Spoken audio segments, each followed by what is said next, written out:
What's up, guys? It's your boys Wilkie back at with another Chris Watts, Nichol Kessinger type video of more evidence to show that they worked together rather than Chris by himself or Nichol not being innocent. The information that you guys have been asking, which was pretty much the batteries, the oil tanks that you guys wanted, that evidence that I told you guys about yesterday in the other video, that you wanted me to show you guys that video, which we're going to watch together. We're also going to be taking a look at the body language part 2 from the channel Observe. You guys wanted to see, you loved the first one of this body language that this gentleman did. He was spot on every single time because we were actually taught certain things in the military of how to read people, and it's just screamed out pretty much she's lying on everything. Now the second one will be also the analyst of the mistress, not the missus, of Nichol Kessinger's body language for you guys to watch with me right now. But what I wanted you guys to do, and you guys have been doing a fantastic job so far, is subscribe by hitting that wiper icon down at the bottom right.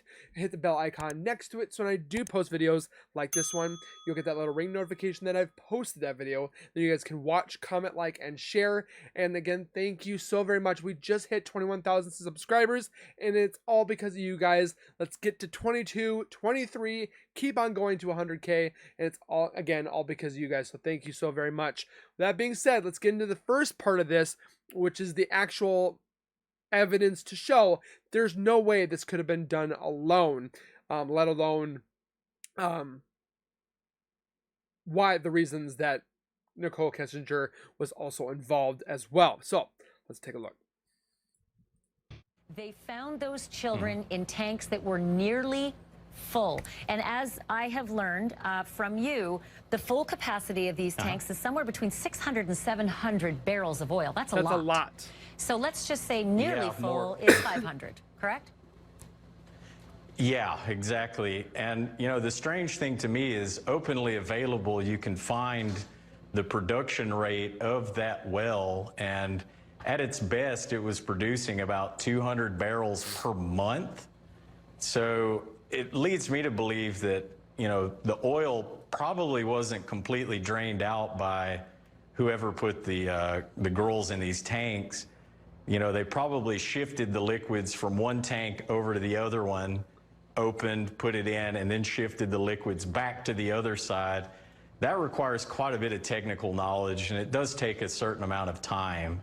And let me stop you there, operation. Because that was my next question. Obviously, that drill site producing only 200 barrels a month is not going to be able in 4 days, that's the time it took to find the bodies, to fill even one of those tanks up to 600-700 barrels. It would take like 3 months to fill them naturally. So just thinking that through, if in fact the opening on the top, and again I'll hold it up, is too small, there's no way for Chris Watts to, as he apparently according to the police admitted, too small for him to put those children through, he would have had to do it from the bottom, which means the tank would have had to be empty, or he'd have been gushed on by a full tank of oil. So you're saying that there's a pump that goes between those two tanks, and he could pump one tank empty and put the now there's the thief hatch, and you can, I think that's your hand, Wesley, correct, right next to the thief hatch at the top. Yeah. Okay, so we get a relative that's my size. hand to give you scale. Yeah. There's no way you're fitting a kid through that. This is an example tank that's similar. Yeah, that's part of what kind of bent my brain is, you know, I really don't think you could easily get anything, I don't think so, and it's too. designed that way for you to not drop anything through that top hatch. They keep it very small, so 8 inches is quite small. That's what made me think you pretty much have to take that bottom manway open. And the standard design, you know, there's 64 bolts, and you got to drain all of the liquids out to really, you know. We have a picture of that. Put the those picture bolts from are the bottom big. manway, Okay, because like, Wesley's also given us an example photo of this tank where he is standing next to the manway. This is the actual site. What I'd like now is the example site of the manway that Wesley shows us, if we can show that. It's called the clean out manway. There it is. And those doors are super thick. Now you can see the relative size of. Because just think, you have to hold back 500 gallons of oil. Okay, that thing is not going to be sheet metal. It's going to be thick metal, and you're not going to be able to move that by yourself. Okay, maybe some big, tough, beefy guys. There's no way you're moving that. Look at his hand compared to this. He would be having to hold it like a flipping door, okay? There's no way. Just saying. That opening and all those bolts that would have to be opened, unscrewed and screwed back on, and clearly it is at the bottom of the tank. So it's going to have to be really, that tank's going to have to be literally dry. But Wesley, just in terms of the time, because Chris Watts was seen leaving his house at 5:30 in the morning, and he had to have some kind of an alibi to be working by 7:30, 8:30, or 9:30 in the morning. So there were not, and it's 45 minutes to drive there. So he didn't have an inordinate amount of time at this site to dig a shallow grave for his wife, and then do all this work at these two oil. See, the time frame is not adding up. You would have had to have some sort of help. Tanks. How much time does it take to pump the oil between the tanks? It can't be the same as that forensic vacuum. Couple hours, maybe? No, and I think you could probably do that within an hour, more or less, depending on how full the tanks were.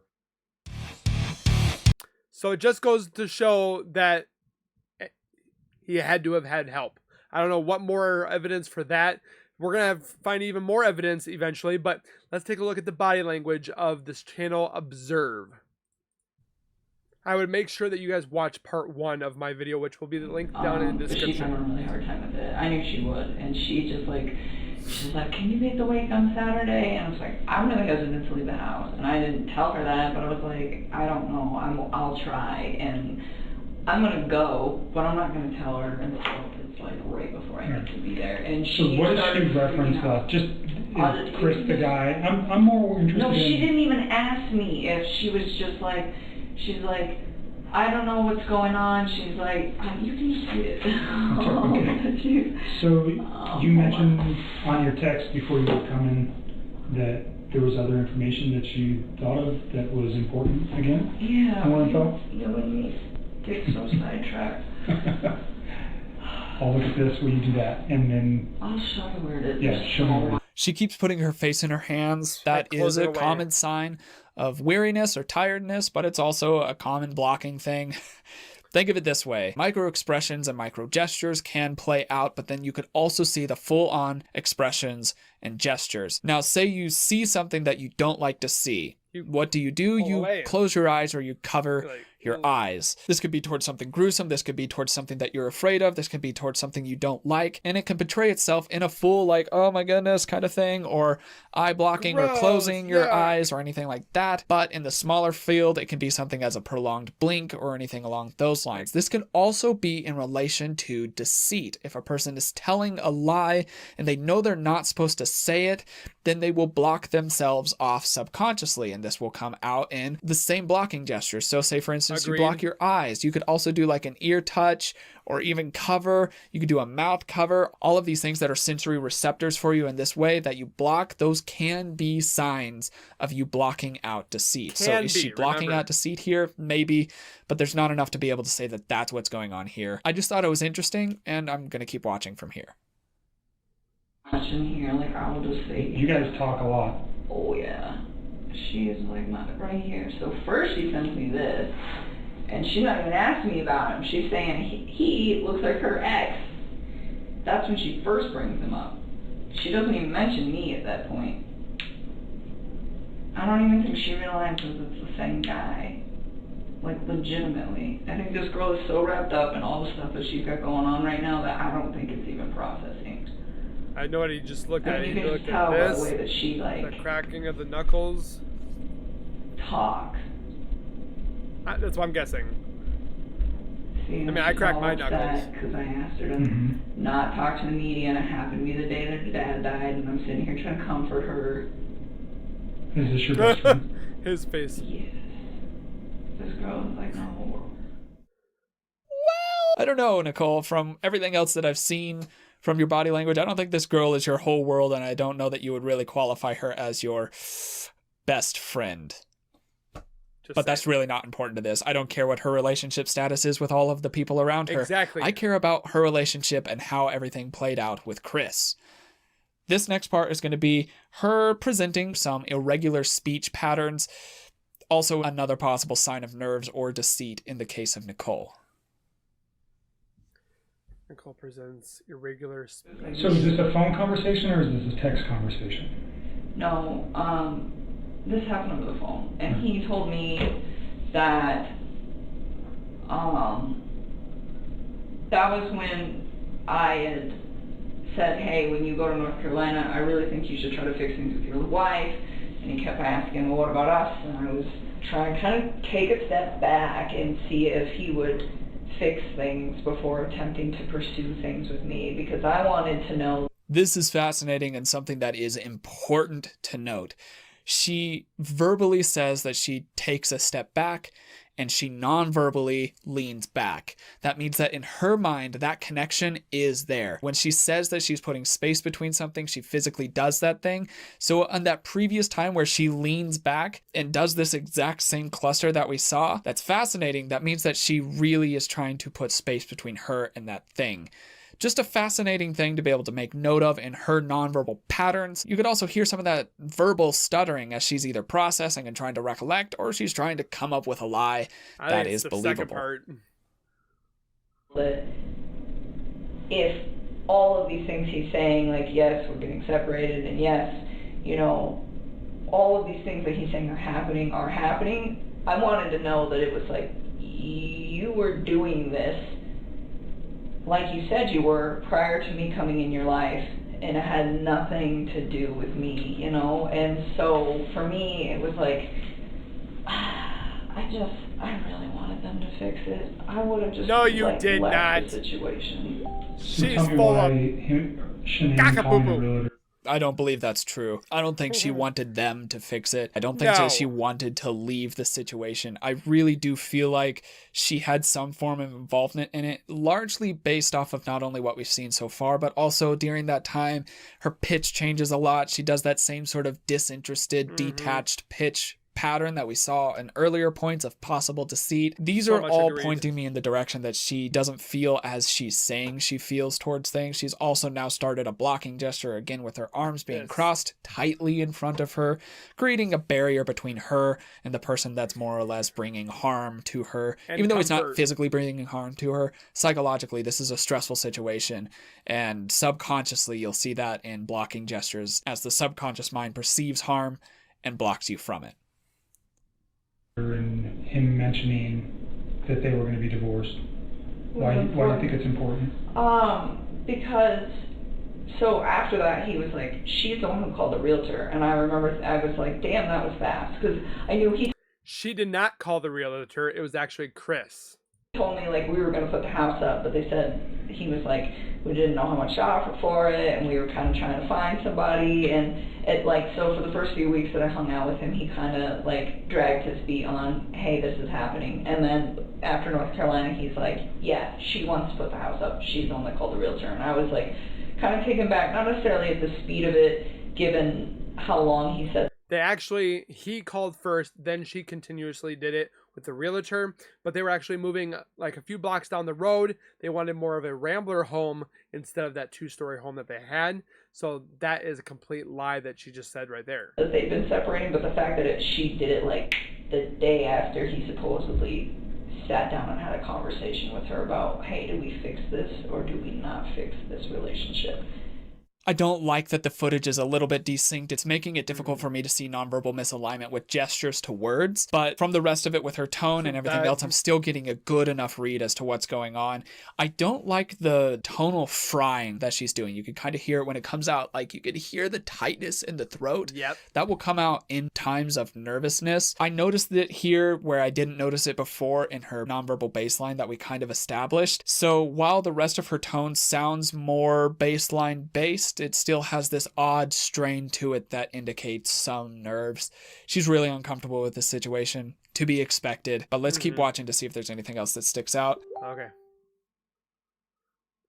And why do you think he was removed or not interested on your Saturday night, wherever you guys were? I don't know. I mean, sometimes like I think about these things and I feel like they're all assumptions, but at that point, like maybe he already knew something that I didn't.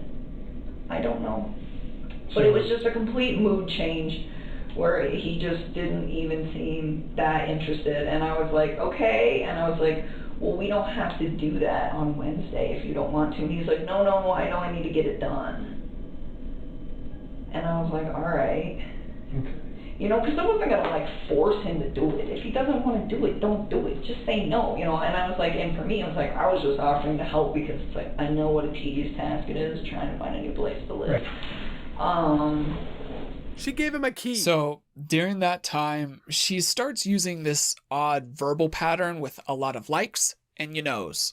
She doesn't use that elsewhere, and she has a lot of like possible insecurity in this. Now there's two reasons for that. Either one, she really doesn't know, or two, she doesn't have any confidence in what she's saying, and she did know and she's being deceitful. I hope that makes sense, but there are some odd patterns that you hear in her tone specifically. Her body language doesn't do a whole bunch, but her tone certainly does. It displays some odd patterns. So either one, the times that she was recalling before are lies, or two, the time that she's recalling now is a lie, and it's hard to be able to differentiate which is which. One of them is odd, though.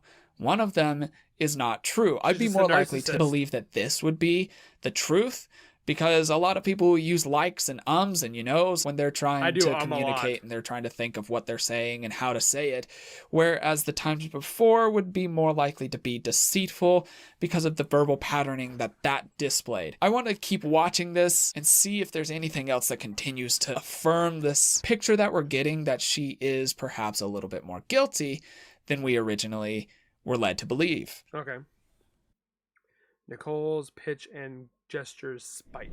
They're going to take that information, and then an examiner who is skilled in looking at cell phone data is going to look at it to try to recover the deleted material that we're after. I hope that they can get the deleted material is what I'm after. Obviously. I know it is. I feel so bad. I don't think she hopes that they can get it. So far, that specific pitch that you heard there, again, that tone and pitch, has been an indicator of stress on every other instance that it has revealed itself. I doubt that that's different this time. I don't think she really wants them to get everything back.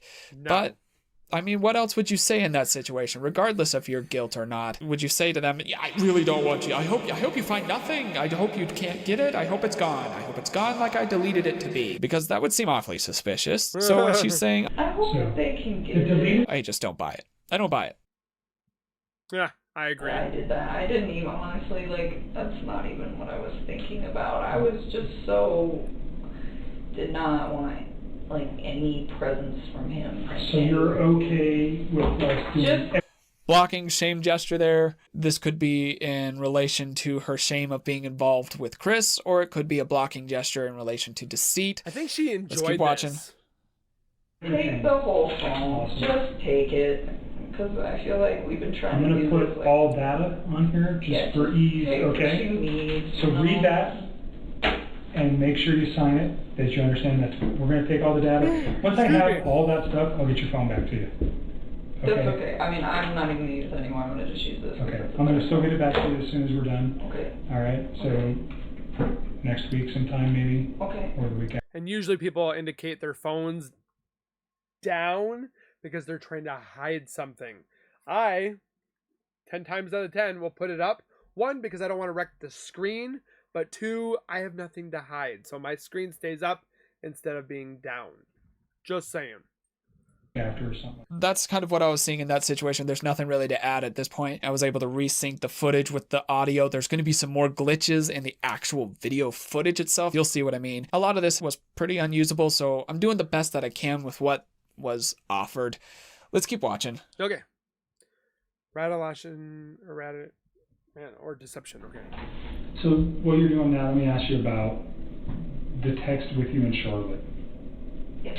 Her best friend. You talk about children, and he's got his own kids, and that makes you kind of uncomfortable because you'd like to have. Why is she taking family. screenshots?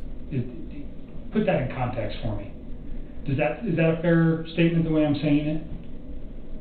I mean, I guess. There was never anything I said to him though. Okay, that's what I want to know. Did you ever say anything to him about Never. Anything about his kids being a problem? Lies. Anything about his wife being a problem? Never. I always try to be so inclusive with them. And even with her, when I was talking to her, it wasn't. That over-the-top never verbal pattern that she just presents there doesn't show up anywhere else in the previous times that he asked any questions that the answer was no to.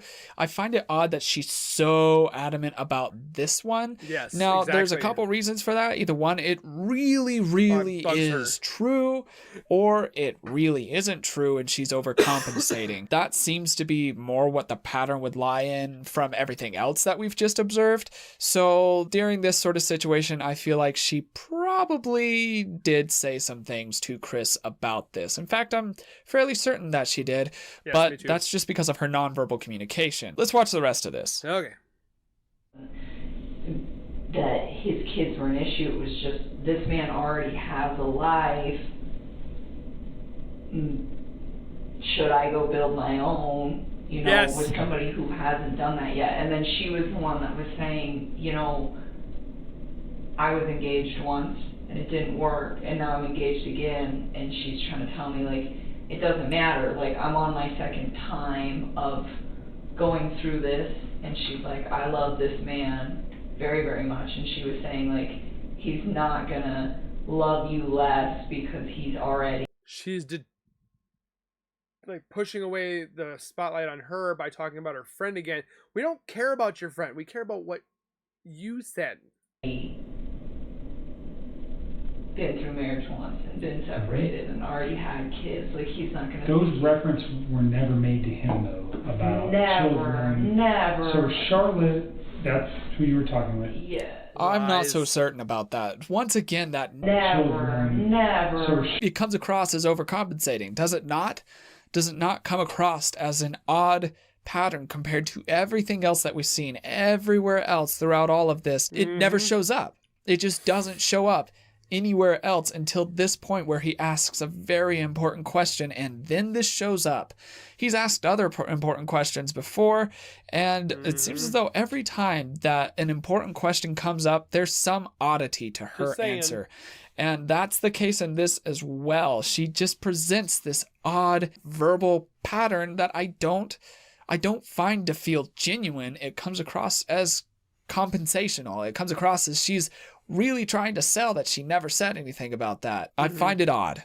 To put it simply, agreed. I find it very odd. The big question. Charlotte is your friend. She's your closest friend. Yeah. You guys have this conversation, but it never went anywhere besides her and you. Yeah, You never mentioned it to Chris.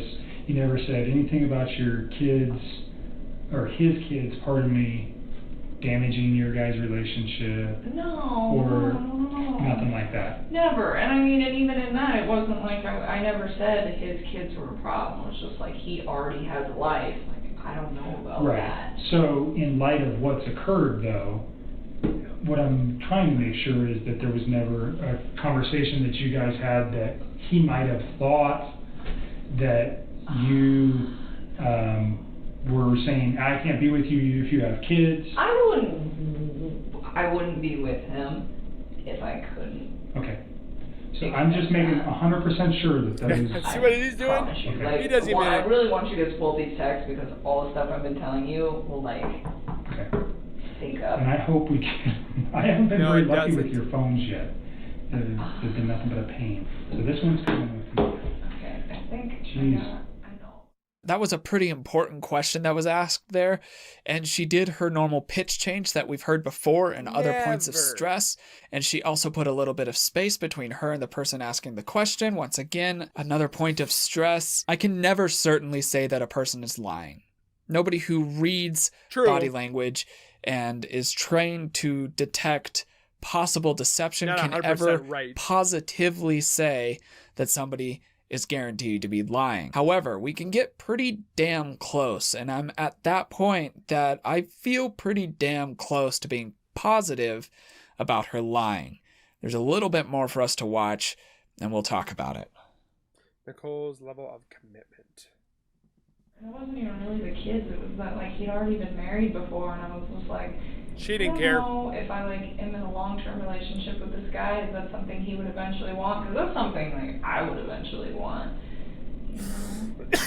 So your concern was more about his prior marriage than his children? I guess. I wasn't really that worried about him at that time. Like, if you read the majority of those texts, like, it's very, very flattering to him and all the nice things that I have to say about him. It was just that I wasn't, like, 100% committed to him yet. I mean, I was monogamous with him. I wasn't seeing any other men. But I wasn't, like, hey... She's possibly seeing a man named Jim! This is the guy I want to spend the rest of my life with. And part of the reason that I was uncertain, I mean, yeah, he'd already built a life, but honestly, like, he wasn't out of the marriage that he was already in. Right. So, I mean, I'm not going to go tell the whole world, like, hey, I found this guy, and, you know, I'm going to take in his kids, and we're... That's why she posted pictures on her Facebook. We're going to do this, and we're going to do that, and it wasn't because I had any problems with them. It's just... And they were actually deleted afterwards. I looked at that Very video interesting. too. So on this last little part here, I think she's telling the truth about this part. She didn't show any of the deception signals, the possible deception signals that we've seen throughout the rest of the interview at the other hot points. I really don't know that she was totally sold, but what I believe happened rather than what she presented is that she did in fact tell Chris, you have to get stuff cleared up for me to be in the picture. I don't think she was really committed to being the idea of a mistress for a guy who was married. I really think she wanted everybody out of the picture. She made it very clear that she didn't want his kids in the picture or his wife in the picture. And when she was asked about that, if she wanted them out of the picture, she showed a lot of stressors around that area. Now, it's not unheard of for a person to coax another person to do a crime. However, I don't think that Watts was totally manipulated into doing this crime. I don't feel like that was the case here. I feel like him and Nichol both wanted the wife and kids out of the picture. And I think that they were both in on the plan and how it was carried out. I'm not sure that Nichol had anything physically to do with their disappearance, but I do suspect and I do feel that Nichol did in fact encourage Chris to remove the problems. That is what her body language seemed to present throughout this entire interview. Let me know what you think, though. Are there some things that I missed? If so, let me know in the comments below. Perfecto. If you would like to be able to see more videos that are true crime based, let me know what they are. Once again, I know this is going to shock you, but in the comments below. However, if you do want to see them, I do really request that you go and support me in other ways than just viewing here through either Patreon or merch or Audible, because they help me keep the lights on while making these videos. Now, some of you had the question, which I know this is the end of the video and nobody's really listening now, but for those of you who are still here and you had the question, why do videos with backstories get demonetized? It's because the backstories have gruesome details in true crime stories that YouTube sees as inappropriate. So if I even say or mention what's going on in these stories, they will demonetize and sometimes even block my videos from being shown. That's why I gotta be period. discreet. So I have to kind of skip around that in order to be able to, one, pay the bills, or two, even be able to get the content out to you. I hope that makes sense to you. It does. If you did like this video, please consider hitting the like button, hit subscribe to be able to see more videos, ring the bell, do the normal things, or honestly, don't do any of them if you just enjoyed this video. Thanks for watching. But without further ado, that's all that I've got for the day. My name is Logan, and you have been oh so awesome as you always are. And I will see you in the next video. Cheers, guys. So like we said, guys, on every single video that we've been finding more and more evidence, I don't know how there's still people still believing that Nichol was not an accessory, not physically, but more involved than people that actually think she's innocent. She's involved some shape, form. Do I believe it's physical? Possibly. I'm not stating 100% of certainty that it was physical, but the evidence shows a lot more than what we're seeing here. And there's things that can't be done by themselves. Just saying. And the time frame and so forth like that we've been seeing on the newscast that we just saw, it's leading more and more on that fence of believing that physically she was involved. 100% she was involved when it came to coaxing and telling him you got to remove the problem. Again, for the physical part, I still think almost 100% that she did it when it comes to helping with covering up the the M word. Gotta watch out for that word because we don't want to get demonetized. But make sure you guys comment your thoughts down below. I've been enjoying all your guys' comments. I do apologize for those that I don't get to because there's a lot of you guys, thousands of you guys. So I will get to them as soon as possible. But make sure you guys hit the like button. Also, don't forget to share with your friends. And we'll see you guys in the next one. So keep it real, keep it safe. And as always, keep nerding on. And we'll see you guys next time.